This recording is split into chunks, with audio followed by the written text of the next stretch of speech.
Hey everyone, I'd like to give a shout out to our beautiful friend Carolyn Gimarelli, who is helping us out with guest art this week. Thank you, Carolyn!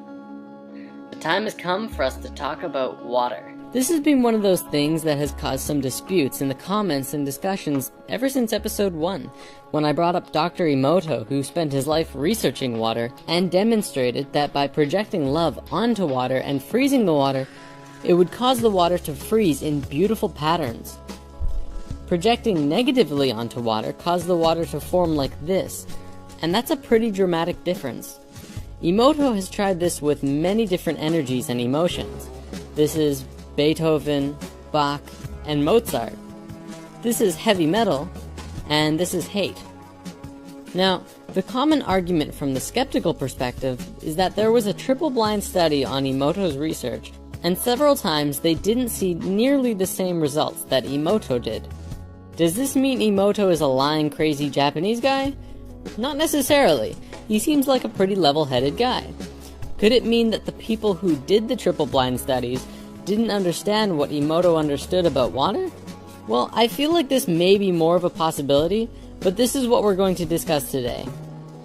Now, let's objectively look at water for a second. What do we really know about it scientifically? Well, we know that it's the most common substance on Earth.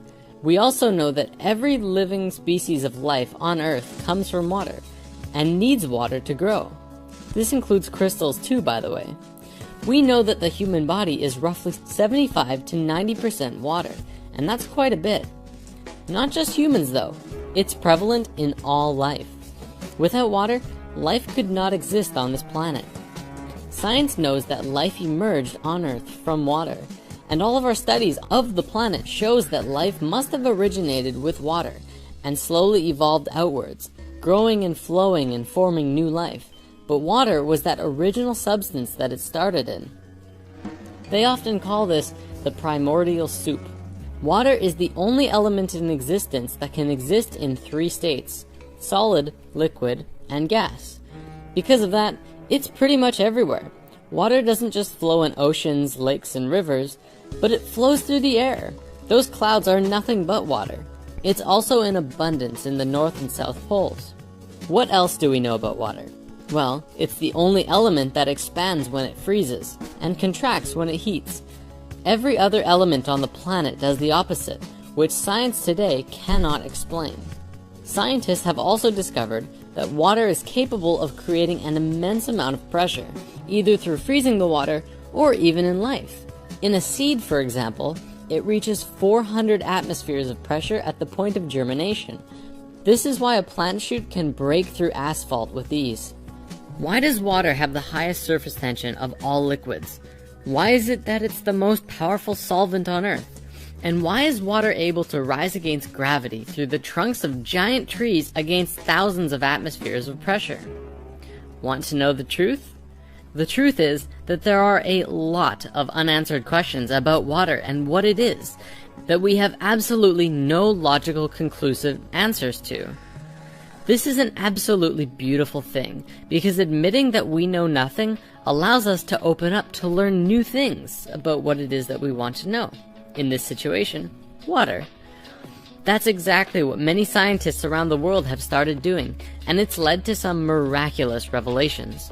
The following clips are from a secret documentary I found about water floating around on the depths of YouTube. It keeps being taken down. I wonder why. As it records information, water acquires new properties, yet its chemical composition remains unchanged. So their theory was the chemical composition of the water is important. Now the sensational news is that that is nonsense. The structure of water is much more important than the chemical composition. The structure of water means how its molecules are organized. We can see how water molecules join together into groups. These are called clusters. Scientists came up with the idea that these clusters work as memory cells of a certain sort, in which water recalls the whole history of its relationship with the world as if on magnetic tape.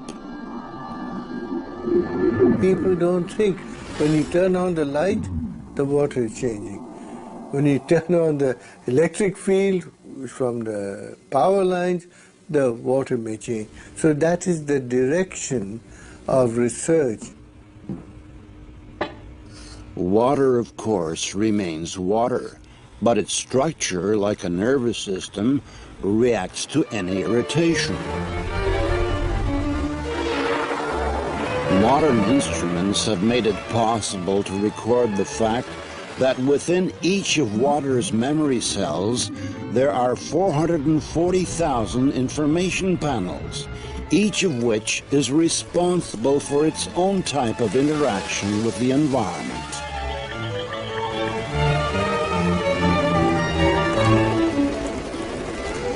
If you consider a cluster as a group of specific molecules,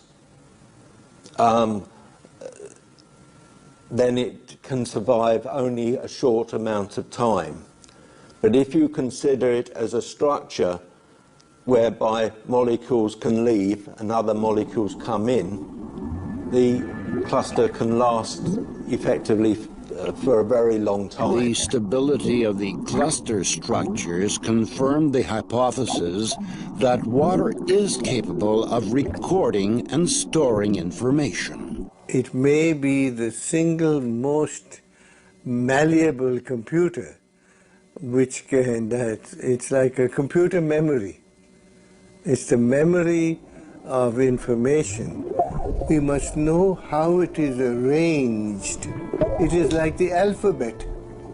If I give you the alphabet, you don't know a word, you don't know a letter, you don't know a sentence. So the molecular structure is the alphabet of water. And you must make a sentence out of water, and you can change a sentence. See, it's not just Emoto who's doing research on water, but many scientists, especially a lot of Russian scientists too, are hammering out amazing water discoveries every day. Emoto kind of led the way publicly when it came to the crystallized water freezing though, which opened up many avenues of public discussion. Now that we've looked at the light side of things, it's time to take a look at the darkness. Remember, everything is energy and all energy can be transmuted from light to dark, or vice versa. This is how water flows naturally in nature. Doesn't that look happy? Water flows and curves wherever it needs to go. However, water makes a different trip when it goes into our homes. It goes like this. Lots and lots and lots of right angle turns and hard edges. If you've read the Emerald Tablets, you might remember Thoth describing in Tablet 8 the story of how he existed in the realm of curves, and it was amazing, but then he ventured into the realm of angles and was chased down by demons. Now, the story itself, I feel, cannot truly be comprehended from our current level of consciousness, but yet it has a striking connection to how we damage our water through our technology. This doesn't flow, it's not healthy. The natural structure of water is broken apart with every turn. On an even greater scale, it is known that most cities work on a closed-loop system. This means that the water we use is continually recycled over and over.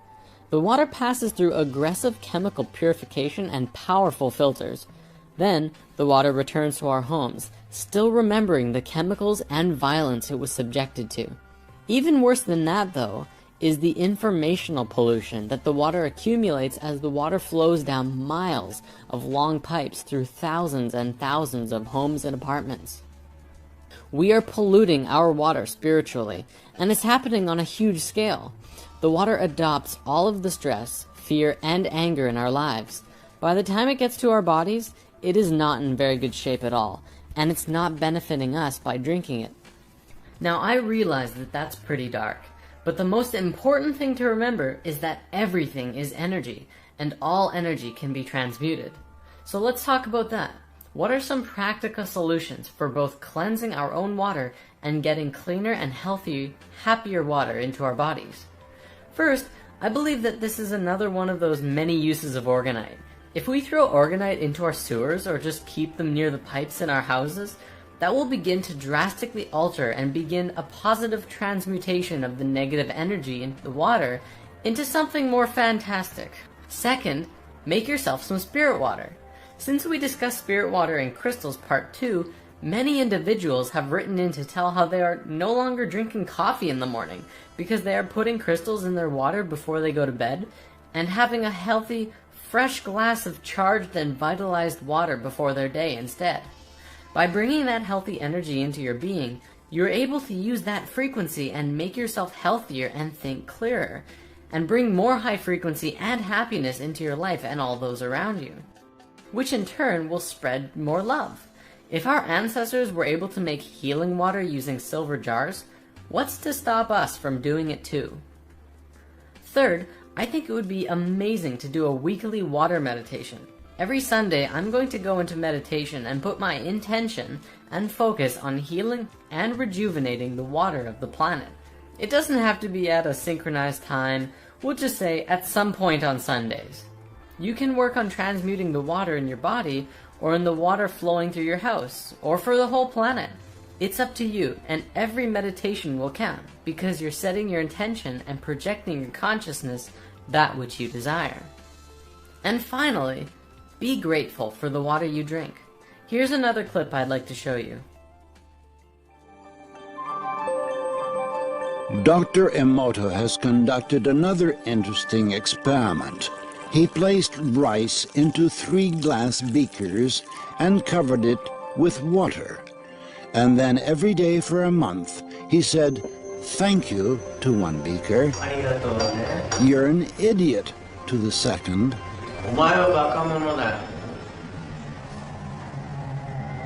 and the third one he completely ignored.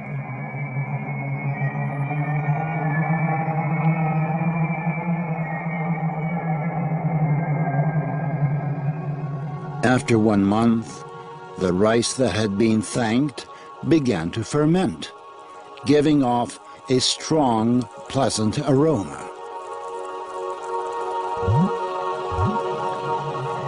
The rice in the second beaker turned black,